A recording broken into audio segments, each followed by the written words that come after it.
اور امام کی ذمہ داری یہ ہے کہ جو ہمیں مکلف کیا گیا ہے، ذمہ داری دی گئی ہے بچوں کی تعلیم کے لیے، تربیت کے لیے، اس کو نبھایا جائے۔ ور نہیں تو یہی حال رہا تو بچے ایک امام ایک مقام پر آئے، ایک مسجد کے اندر 2 مہینے 4 مہینے 6 مہینے 8 مہینے سال بھر 2 سال رہے، بچوں کی تعلیم اور تربیت دیتے رہے، قاعدہ بغدادی پڑھے، اماں پارا پڑھے، پھر امام صاحب وہ چلے گئے کسی وجہ سے۔ بھائی 200 روپے اضافے کے لیے اگر آپ سے کہا گیا، آپ متولی ہیں، آپ سیکریٹری ہیں، ذمہ دار ہیں، آپ سے کہا گیا کہ میری کفالت مشکل ہے، 4-5 بچے ہیں، بیوی ہیں، ماں باپ ہیں، ان کی پرورش میں کیسے کروں 2-4 پیسوں میں؟ اگر آپ سے سفارش کی گئی، گزارش کی گئی، التجا کی گئی کہ 500 روپیہ بڑھا دو، آپ نے کہا کہ مجھ سے تو یہ نہیں ہو سکتا، آپ رہو یا جاؤ۔ یہ اماموں کی قدر آپ نے نہیں کی ہے، ان کی ذلت اور رسوائی کی طرف اس کو ڈھکیل دیا ہے تاکہ وہ اس کام سے منہ موڑ کر کے وہ دوسرے کام کی طرف چلا جائے۔ وہ اپنے لگن کے ساتھ، پوری محنت کے ساتھ، کوشش کے ساتھ، جد و جہد کے ساتھ وہ بچوں کی تعلیم اور تربیت کیسے دیں گے؟ امام صاحب چلے جاتے ہیں، پھر دوسرے امام آتے ہیں، جو بچہ اماں پارا پڑھا تھا، ارے پہلے امام نے تو کچھ پڑھایا نہیں، پھر قاعدہ بغدادی سے پڑھو، ہمارا بچہ وہیں کا وہیں رہ جاتا ہے۔ 10 سال اس مسجد میں پڑھنے کے باوجود ہمارا بچہ وہ قاعدہ بغدادی اور اماں پارا پڑھتا رہتا ہے۔ ہماری غلطی نہیں ہے، ہم احساس نہیں کر سکتے، یہ صرف علماء کی اور ائمہ کی اگر پروگرام ہوتا تو الگ بحث تھی، لیکن چونکہ علماء بھی اس میں گڈمڈ ہیں اور ہم ذمہ داران بھی اس میں ہیں، اس لیے دونوں کے بارے میں کہنا پڑتا ہے کہ سب سے بڑی ذمہ داری ہماری ہے۔ ہمارے اندر کمی ہے، علم کو ہم نے ایسے ہی مذاق سمجھا ہے، علم اس طرح حاصل نہیں ہوتا۔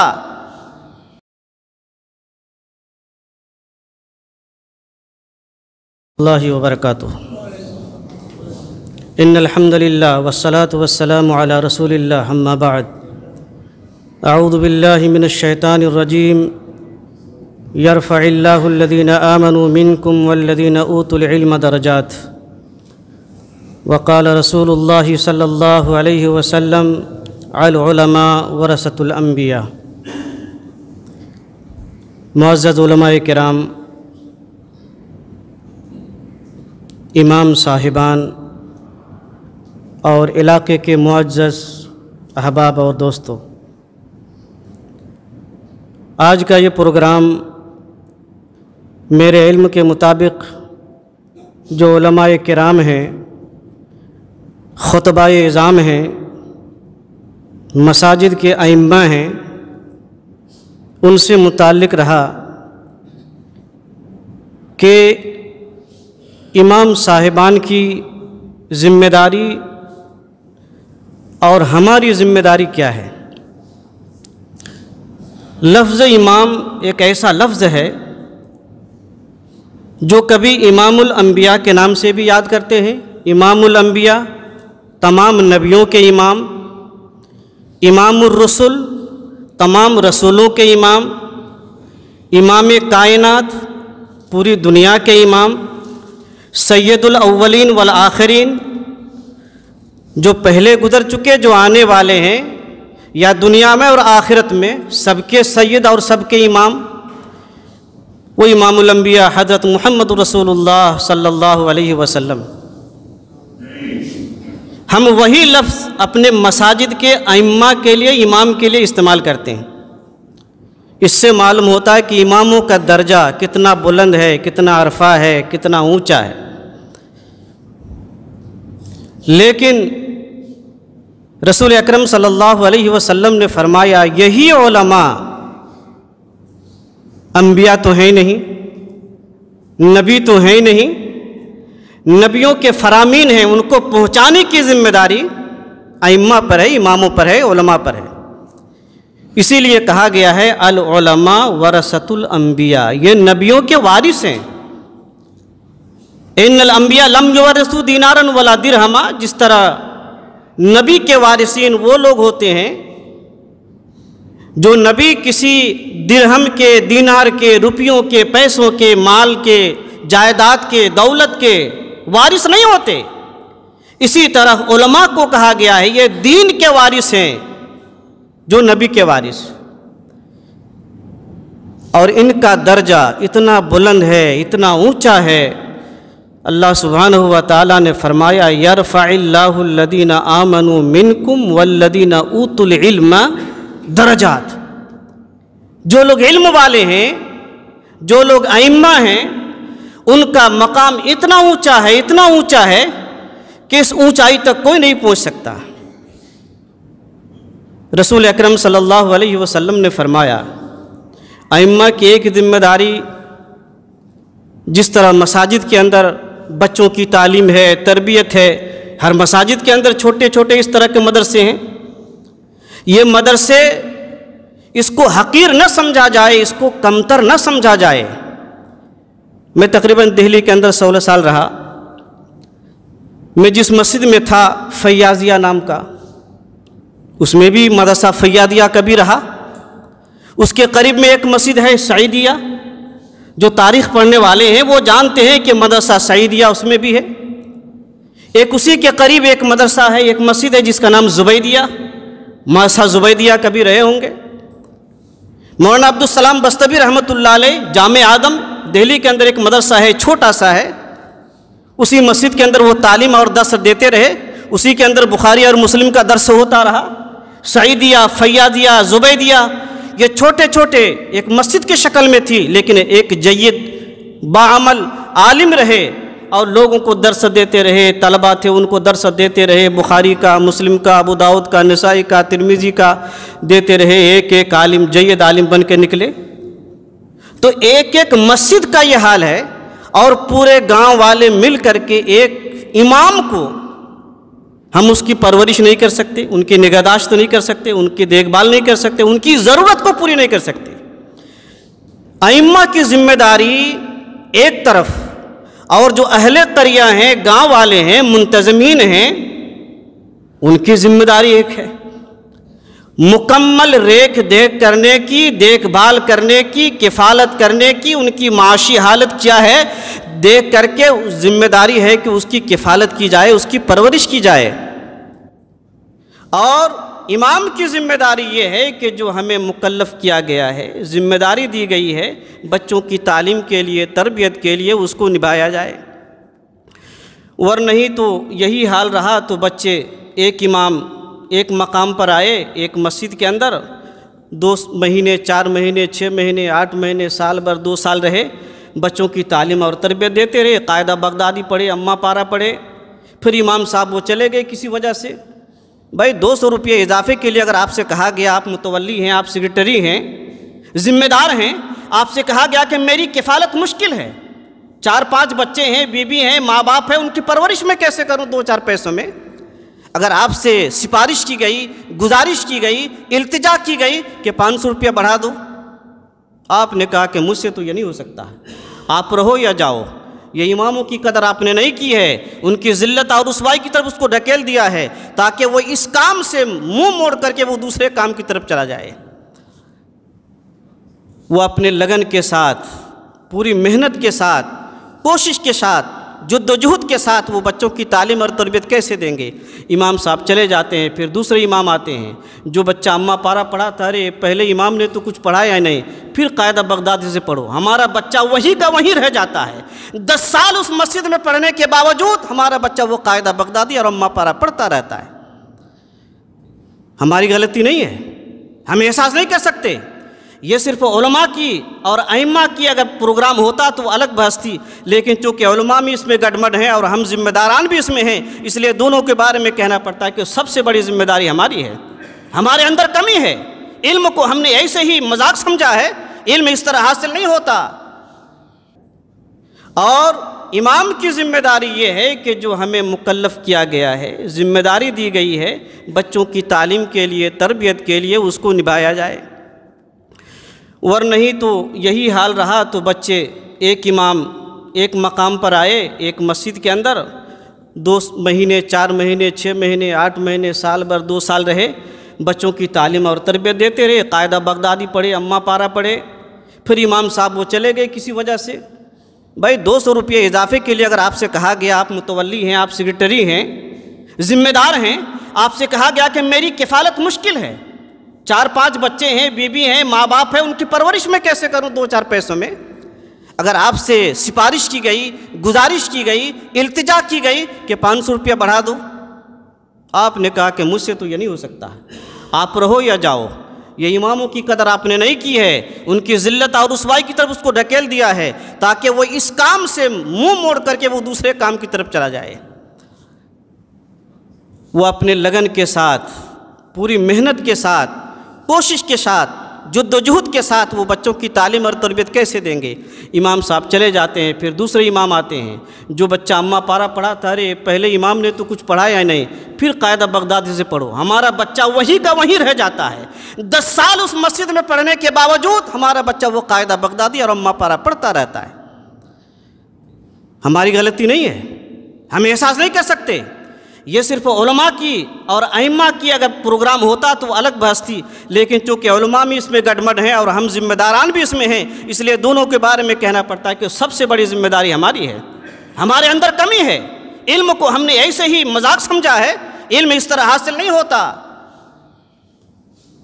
امام طبرانی سے کبھی کہا گیا، امام طبرانی آپ اتنی حدیثیں بیان کرتے ہو تو اتنی حدیثیں کہاں سے لائے؟ میری باتوں کو غور سے سنیے گا۔ امام طبرانی سے پوچھا گیا، او طبرانی اتنی حدیثیں تم اکٹھا کرتے ہو، جمع کرتے ہو، اتنی محنت کرتے ہو، یہ کیسے سمبھو ہوا؟ وہ کہنے لگے، کنت انام علی البواری ب30 سنہ، میں 30 سال سے میں تخت پہ، چارپائی پہ نہیں سویا، بوریے پہ سویا، چٹائی پہ سویا، 30 سال تک اتنی محنت کی میں نے حدیث کے جستجو کے اندر اکٹھا کرنے کے لیے۔ ایسے ہی ائمہ لوگوں کی عزت کا، قدر کا، احترام کا ہمارے ذمے میں تھا۔ امام نام ہی ایک ایسا ہے جو ایک سردار ہے، ایک حاکم ہے، ایک بادشاہ ہے، ایک مفتی ہے، ایک مجتہد ہے، ایک مجاہد ہے، ان کو جتنے بھی ناموں سے یاد کیجئے وہ امام ہیں۔ اس کا احترام ہم نے اس طرح کیا۔ آج مسجد کے اندر اگر ہمارے چٹائی، ہمارا صف، ہماری بوری، ہمارے چٹائی، ہمارا ایک بدنہ اگر کہیں رہ جاتا ہے تو آ کر امام صاحب سے ٹوکتے ہیں۔ اگر کوئی کمی رہ گئی، صفائی نہیں ہوئی، امام صاحب سے آ کر کہے۔ اللہ کے رسول صلی اللہ علیہ وسلم نے فرمایا کہ مجھ پر امت کی نیکیوں میں سے پیش کی گئی تو وہ نیکی سب سے زیادہ بھاری نکلی جو مسجد سے ایک دن کا میل کچیل کا جھاڑو دے کر کے صاف کر کے نکالتے ہیں۔ ہماری ذمہ نہیں رہی کہ ہم ایک دن صاف کرتے، ایک دن جھاڑو لگاتے، ایک دن پوچھا لگاتے، مسجد کا ریک دیکھ کرتے، یہ ہماری ذمہ داری تھی، یہ صرف امام ہی کی ذمہ داری نہیں ہے۔ میرے بھائیو اور دوستو، وقت بہت ہی مختصر ہے، اس لیے میں کہنا چاہتا ہوں کہ رسول اکرم صلی اللہ علیہ وسلم نے جو ہمارے اوپر ذمہ داری دی ہے کہ العلماء ورثۃ الانبیاء، یہ نبیوں کے وارث ہے، لم یوارثوا دینارا و درہما، جس طرح وہ دینار و درہم کے وارث نہیں تھے اسی طریقے پر ہم بھی دنیا میں کسی اور چیزوں کی ذمہ داری ہمارے اوپر نہیں ہے، صرف ہم علم کے وارث ہیں، علم صحیح معنوں میں ہم سیکھیں اور دوسروں کو سکھائیں۔ دوسری چیز، جو ائمہ لوگ ہیں، دین کی وہ معتبر کتابیں آپ مطالعہ کیجئے جو تخریج شدہ ہیں، تحقیق شدہ ہیں۔ ہم بھی جمعہ پڑھتے ہیں، عید کی نماز پڑھتے ہیں، ایسی حدیثیں ائمہ لوگ بیان کر دیتے ہیں، کبھی عقل دنگ رہ جاتی ہے کہ اللہ یہ کیا ہو گیا، لوگ ہیں، حق جماعت ہے، حدیث کا اس قدر اس پر عمل ہے، لیکن اس حدیث کو جو بیان کرتا ہے، وہ بیان کرنے والا وہ حدیث کہاں سے بیان کیا، کس طرح بیان کیا، اس کے بارے میں کبھی غور و خوض نہیں کیا اس نے۔ میں دہلی کے اندر ایک تقریر کر رہا تھا، بچپنے میں ابتدائی دور کے اندر میں نے ایک حدیث بیان کی، رمضان کا مہینہ تھا، حدیث بیان کر دی، علماء بھی بیان کرتے ہیں، واعظین بھی بیان کرتے ہیں، آپ بھی بیان کرتے ہیں۔ رمضان کا مہینہ تھا، جب رمضان کے خیر و برکت کے بارے میں تقریر ہوتی ہے تو یہ تقریر اماموں کی ضرور ہوتی ہے کہ دیکھو یہ رمضان کا مہینہ ہے، یہ مہینہ کو اللہ کے رسول صلی اللہ علیہ وسلم نے 3 حصوں میں تقسیم کیا ہے۔ پہلا حصہ رحمت کا ہے، دوسرا حصہ مغفرت کا ہے، تیسرا حصہ عتق من النار، جہنم سے خلاصی اور آزادی کا ہے۔ ہم تقریر کرتے ہیں، لوگوں کو بتلاتے ہیں کہ رمضان کی فضیلت یہ ہے، لیکن ہم نے کبھی غور کیا؟ میں نے یہی حدیث بچپنے میں بیان کی تھی تو ایک بڑے اونچے پائے کے عالم نے مجھ کو تنہائی میں الگ بلا کر کہا کہ بیٹا یہ حدیث جو تم نے بیان کی ہے رمضان کی فضیلت کے بارے میں ذرا مطالعہ کر لینا، غور کر لینا۔ میں آج تک اس شیخ محترم کو دعائیں دیتا ہوں کہ ان کے اس رہنمائی کی وجہ سے میری اصلاح ہو گئی، میں نے حق کو پہچانا، میں نے اس حدیث کی تحقیق کی تو پتہ چلا کہ وہ یہ حدیث تو قابل بیان ہے ہی نہیں، بیان کرنے کے قابل ہے ہی نہیں۔ وہ اس لیے نہیں ہے کہ اگر آپ سے میں پوچھوں کہ رمضان کا پہلا عشرہ، پہلا 10 دن رحمتوں کا ہے، صحیح بات ہے، رحمت کا ہے، کیا اس میں مغفرت نہیں ہے؟ مغفرت ہے یا نہیں؟ ائمہ حضرات اس میں مغفرت ہے یا نہیں ہے؟ تو ہم نے خاص کیا پہلا عشرہ رحمت کا ہے، اس کا مطلب مغفرت کا نہیں ہے؟ جب سوال کرتا ہوں تو پھر سمجھ میں آ جاتا ہے کہ وہ بات تو ایسے ہی ہے۔ کیا وہ عتق من النار، جہنم سے خلاصی کا نہیں ہے، چھٹکارے کا نہیں ہے؟ جب دوسرا عشرہ آتا ہے مغفرت کا تو اس میں کیا رحمت نہیں ہے؟ جو 10 سے 11 رمضان سے 20 رمضان تک ہے اس میں رحمت نہیں ہو سکتی؟ جو آخری عشرہ ہے رحمت سے، مغفرت سے لبریز ہے، پر ہے، اس میں نہ رحمت ہے نہ مغفرت ہے، صرف شب قدر ہی شب قدر ہے۔ اگر اس طرح تقسیم کر کے آپ کے سمجھ میں آ گئی ہے تو آپ بخوبی جانتے ہیں کہ یہ حدیث صحیح نہیں ہے، لیکن ہم بیان کرتے ہیں رمضان کا مہینہ آتا ہے تو ائمہ لوگ بیان کرتے ہیں۔ اس طرح بیان کرنے سے پرہیز کریں، اس لیے کہ جو محقق کتابیں ہیں ان کتابوں کا مطالعہ کیجیے۔ آج کل ائمہ کے لیے سب سے ضروری چیز ہے، وہ کتابیں مارکیٹ میں آئی ہیں، تخریج شدہ آئی ہیں، اگر آپ کو مطالعہ کرنے کا شوق ہو تو ایسی کتابیں مطالعہ کیجیے۔ جو زاد الخطیب کے نام سے 4 جلدوں میں کتابیں آئی ہیں، ہر موسم کے اعتبار سے، رمضان کا مہینہ ہے تو شعبان کا مہینہ ہے تو شوال کا مہینہ ہے تو ربیع الاول کا مہینہ ہے، اور جو دوسرے مہینے ہیں، ہر عنوان کے تحت مسائل اس کے اندر ایک جا کیے گئے ہیں جو بالکل صحیح ہے۔ اور آپ لوگ جانتے ہیں کہ اسلامی خطبات مولانا عبدالسلام بستوی رحمۃ اللہ علیہ کی ہر امام لوگ جانتے ہیں، بنگال میں کم جانتے ہیں اور پوری دنیا میں نہیں، ورلڈ میں سب سے زیادہ جانتے ہیں۔ ان کے 3 جلدوں میں ایک کتاب ہے اسلامی خطبات، جس کے اندر بہت ساری موضوع روایتیں، ضعیف روایتیں ہیں، لیکن عنوان بہت ہی اچھا ہے، بہت ہی بہتر ہے، ہر خطبہ ہر موسم کے اعتبار سے مناسب ہے۔ وہ کینیڈا میں ایک آدمی رہتے ہیں، انہوں نے مجھے فون کیا کہ اس کتاب پہ کام کرنا ہے، میں فی سبیل اللہ مجھے بانٹنا ہے۔ میں لاک ڈاؤن سے یعنی 6 مہینے سے اس کتاب میں رات و دن لگا ہوا ہوں، تقریباً 2 جلدیں ہو گئی ہیں، 1 جلد باقی ہے، مکمل تخریج کے ساتھ وہ کتاب آئے گی جس کے اندر ایک بھی ضعیف روایت، ایک بھی موضوع روایت انشاءاللہ نہیں ہوگی۔ وہ کتاب اگر آ گئی چھپ کر کے فی سبیل اللہ تو علم بازار کے اس بلاک میں جتنے بھی مساجد ہیں ان مسجدوں کے اندر ایک ایک سیٹ کتابیں انشاءاللہ میں دینے کا وعدہ کرتا ہوں، جب چھپ جائے 4 مہینے میں، 6 مہینے میں، سال بھر میں، یا جب بھی چھپے، تاکہ وہ ہر امام کے لیے وہ بہتر اور مناسب بات ہوگی، کیونکہ جب صحیح کتابیں ان کے سامنے ہوگی تو پھر کوئی ضعیف چیز بیان کرنے کا انہیں موقع ہی نہیں ملے گا۔ ہم لوگ نماز پڑھتے ہیں، امام صاحبان بتلاتے ہیں کہ دیکھنا جی یہ سبحان ربی الاعلیٰ ہے، سبحان ربی العظیم ہے، پڑھنا تو ہے، پڑھتے بھی ہیں، لیکن ہم نے کبھی غور کیا کہ ایک امام اپنے طالب علم کو، اپنے بچے کو، اپنے اسٹوڈنٹ کو سکھلا رہا ہے، ایک استاد اپنے شاگرد کو سکھلا رہا ہے کہ دیکھو 3 مرتبہ پڑھنا، 3 مرتبہ سبحان ربی الاعلیٰ، سبحان ربی العظیم، یہ رکوع میں سجدے میں پڑھنا ہے۔ ہم نے کبھی نہیں غور کیا کہ 3 مرتبہ کی جو عدد ہے 3 کا، یہ صحیح ہے یا نہیں ہے؟ کیوں 4 مرتبہ پڑھیں گے تو نماز نہیں ہوگی؟ اگر 10 مرتبہ پڑھ لیے تو نماز نہیں ہوگی؟ بغیر کسی تعداد کے آپ جتنے مرتبہ چاہتے ہیں آپ پڑھیں، کوئی پابندی نہیں ہے۔ 3 مرتبہ شرط لگانا درست نہیں ہے۔ میں ایک نہیں سینکڑوں چیزیں میں کہہ سکتا ہوں کہ یہ چیزیں جو ہمارے اندر رائج العمل ہے، عام لوگ کرتے گئے، پہلے کرتے رہے، اور جو زبانیں ہیں ہماری زبانیں چلتی رہیں، وہی بات ہے کہ مشتہر بألسنۃ الناس، جو لوگوں کی زبان زد چڑھ گئی، زبان پہ چڑھ گئی، زبان پہ آ گیا، وہی ہمارے لیے حدیث بن گئی۔ ہم کھانا کھاتے ہیں تو یہی تو پڑھتے ہیں بسم اللہ وعلی برکت اللہ، پڑھتے نہیں پڑھتے ہیں؟ کیا ہم نے والا برکت اللہ پر کبھی ریسرچ کیا ہے کہ یہ صحیح ہے یا نہیں ہے ہی نہیں. آپ صرف بسم اللہ پڑھ کر کے کھانا کھائیں، بسم اللہ کر کے کوئی بھی عمل کریں، والا برکت اللہ کھانے کے وقت والا برکت اللہ کا لفظ کہیں بھی نہیں ہے، کہیں بھی نہیں ہے، کہیں بھی نہیں ہے. مشتہر بألسنۃ الناس، ہماری زبان پہ بات چڑھ گئی، ہم اس کو لوگوں میں عیاں کر دیے، ظاہر کر دیے، عمل کرتے رہے.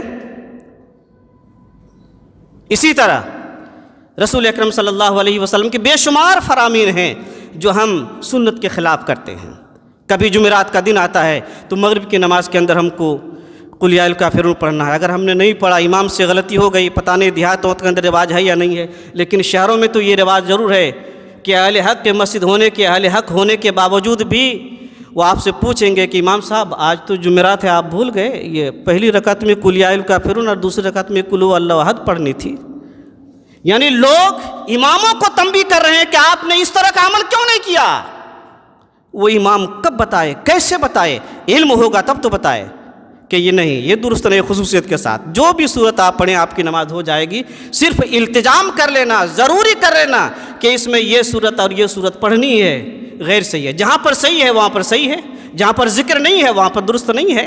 تو میں یہ کہنا چاہتا کہ ذمہ داری اماموں پر اس طرح بھی ہے کہ وہ صحیح چیزیں، جب صحیح کتابیں، تخریج شدہ کتابیں، معتبر کتابیں، جب معتبر محققین کی کتابیں ان کے سامنے ہوگی اور مطالعہ کر کے وہ خطبہ بھی پیش کریں گے، بہت ہی اچھا ہوگا. ہم لوگ عید کی نماز پڑھتے ہیں، یہ مختلفی مسئلے ہیں، میں عوام میں اس طرح بیان نہیں کرنا چاہتا. اگر صرف علماء کی مسجد ہوتی، علماء کا پروگرام ہوتا یا ائمہ کا ہوتا تو جب بھی ہوگا میں الگ سے اس کے بارے میں کبھی بیان کروں گا، جو جہاں پر صرف خطیب لوگ، علماء لوگ، کیونکہ ان کی تربیت کا ایک الگ پہلو ہے. میں اس لیے کہتا ہوں کہ یہ نہیں کہ چور کی طرح الگ ہو کر کے ائمہ سے میں خطاب کروں، اس طرح نہیں، کیونکہ اس کا چیپٹر ایک الگ ہے. علماء کی ذمہ داری، ائمہ کی ذمہ داری کیا ہے عوام کے ساتھ، وہ آپ کے سمجھنے کے لیے نہیں ہے، بلکہ وہ خود سمجھیں گے اور اس پر عمل کریں گے، ہمارا عمل بھی اس پر ہو جائے گا. تو اسی لیے یہ علم بازار تھانہ یا بلاک میں جتنے بھی مساجد ہیں، آج کل ہم لوگوں کو بلانے کی ضرورت پڑ رہی ہے کہ فلاں امام صاحب آئیں، فلاں شیخ آئیں، فلاں حضرت آئیں. لیکن آئندہ سے یہ پروگرام صرف اس طرح کا نہ، اگر 20 مساجد ہیں، کتنی مساجد ہیں بلاک میں؟ 78 ہیں. تو کبھی ایسا کرنا کہ ایک پروگرام ہو جو 15 مساجد کے ائمہ 15 منٹ کر کے خطاب کریں گے، پھر دوسرا 1 مہینے کے بعد پروگرام ہو تو اور 15 امام لوگ دوسرے مساجد کے وہ خطاب کریں گے. انہوں نے اپنے تجربے کے اندر کیا حاصل کیا ہے اس کو یہاں پر بیان کرنا تھا کہ ہم نے اپنے تجربات کو اس طرح پیش کیا ہے، حاصل کیا ہے عوام سے، تعلیم کے اعتبار سے، تربیت کے اعتبار سے، دعاؤں کے اعتبار سے اور دوسری چیزوں کے اعتبار سے. اس لیے ہم کو ان چیزوں پر غور کرنا ہے. رمضان کا مہینہ آتا ہے، وہی ہمارے باپ دادا جو پڑھتے رہے اللہم لک صمت وبک آمنت وعلی رزقک افطرت وغیرہ وغیرہ، ہم پڑھتے رہے. ہم نے کبھی غور کیا کہ نہیں جس حدیث سمجھ کر کے لوگ بولتے ہیں وہ سندن تو درست نہیں ہے. ایک راوی ہے معاذ بن زہرہ جس کے بارے میں آتا ہے کہ نہیں وہ متکلم فی روایت راوی ہے، اس کی حدیث صحیح نہیں ہے. آپ نے صحیح چیز کو تلاش کرنے کی کیوں نہیں ضرورت محسوس کی کہ صحیح روایت ہے ذهب الظما وابتلت العروق وثبت الاجر. انشاءاللہ بہترین دعا ہے، بسم اللہ پڑھنے کے بعد اسے پڑھیے، ایک صحیح حدیث پہ عمل ہو جائے گا. اس طرح اگر آپ نے، اماموں نے اگر اپنے بچوں کی، چھوٹے بچوں کی اگر تربیت کی، کیونکہ ہماری تربیت اسی طریقے پر جو جہالت کا دور تھا، نادانی کا دور تھا، کم علمی کا دور تھا، ہم کہتے رہے، کرتے رہے. لیکن آج ہم چونکہ علم والے لوگ ہیں، علم کے ماحول میں پرورش پا رہے ہیں، اس لیے ہماری ذمہ داری یہ ہے کہ ہم اپنے بچوں کی صحیح تربیت، صحیح تعلیم اور صحیح نگہداشت کریں، تب جا کر کے ہم کامیاب ہو سکتے ہیں. اور دوسری چیز یہ ہے کہ علم، صرف دینی علم، صرف یہی سیکھنا ضروری ہے، ایسا نہیں ہے. حدیثوں میں تو ہے طلب العلم فریضہ علی کل مسلم، جتنا ہمارا دین کے حقوق ہیں جاننا ضروری ہے، دنیاوی تعلیم میں بھی، اسکولی تعلیم میں بھی ہمیں رجحان، ہمیں دھیان دینا پڑے گا. مدرسوں کے جو لوگ ذمہ داران ہیں، مدرسے کے اندر ہمارا جو نصاب تعلیم ہے، ہم پہلے کے جو علماء ہوتے تھے وہ ڈاک خانے میں جا کر کے وہ منی آرڈر فارم ہوتا تھا، ہمیں لکھنا نہیں آتا تھا. کبھی ریلوے اسٹیشن گئے، ریزرویشن کرنا ہے، وہ فارم پر کرنا ہوتا، ہمیں نہیں آتا. کسی بھی محکمے میں جائیں ہمیں کچھ نہیں آتا تو ہم کہاں کے رہے؟ اسی لیے غیروں نے ہمارا طریقہ اختیار کیا علم کا، اور وہ عروج تک پہنچے، بلندیوں تک پہنچے، اور وہ حاکم بنے، ہم محکوم بنے رہے، وہ بادشاہ بنے، ہم رعایا بنے رہے۔ ہم نے وہ تعلیم کو چھوڑ دیا جس کی وجہ سے اللہ تعالیٰ نے بھی ہم کو پس پشت ڈال دیا، پیچھے ڈال دیا۔ اسی لیے آج ہم آہو بکا کرتے ہیں، کوئی چارہ کار نہیں ہے۔ ہمارے اگر ہزاروں وکیل ہوتے، ہمارے اگر ہزاروں جج ہوتے تو ہماری درگت، ہماری یہ حالت مسلمانوں کی نہ ہوتی، لیکن دین سے بود کی وجہ سے، دین سے دوری کی وجہ سے ہماری یہ حالت ہو گئی ہے کہ ہم پستی کے اندر، ذلت کے اندر، رسوائی کے گڈھے میں گر گئے۔ تو میرے بھائیوں، میں آخر میں آپ سب کا اور خاص کر کے منتظمین حضرات کا میں شکر گزار ہوں کہ آپ لوگوں نے اس طرح کا پروگرام کیا ہے اور آئندہ اس طرح کرتے رہیں گے۔ اس کے اندر سب سے بڑی چیز یہ ہے کہ اخلاص کے ساتھ اگر کام ہوگا تو ترقی ہوگی، اور اس کے اندر اگر دنیا داری گھس گئی تو اس کے اندر نہ برکت ہوگی اور نہ وہ دعوت اور تبلیغ ہمارا کام آئے گا۔ اس لیے سب سے پہلے اپنے آپ کو اصلاح کے راستے میں رکھنا ہے، دعوت اور تبلیغ کا جو صحیح منہج ہے اس پہ ہمیں عمل کرنا ہے، تب جا کر کے یہ کام ترقی اور عروج پر پہنچے گی۔ اللہ رب العالمین سے دعا ہے الہ العالمین ہم سب کو نیک اعمال کی توفیق عطا فرمایا اور خاتمہ بالخیر و آمین۔ وآخر دعوانا الحمد للہ رب العالمین، والسلام علیکم ورحمۃ اللہ وبرکاتہ۔